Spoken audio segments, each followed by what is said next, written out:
Kəlamın məlhəmdir mənim canıma, çarmıxı hər zaman salıb yadıma.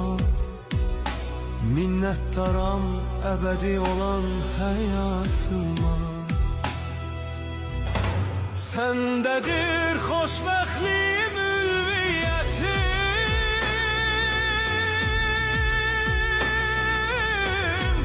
ecazkar ruhundadır cəsarətim.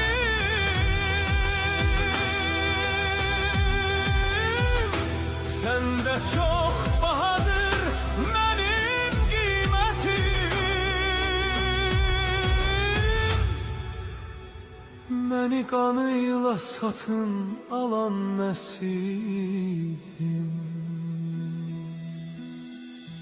Zülmət qaranlığa ışıq saçırsan, dünyanın fədakarı, xilaskarısan.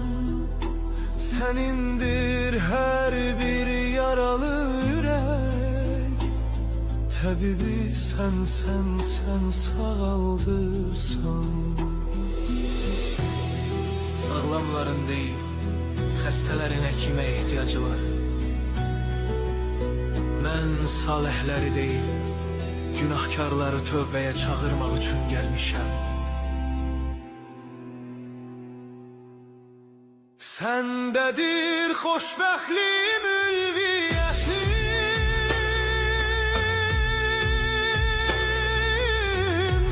ecazkar ruhundadır cəsarətim.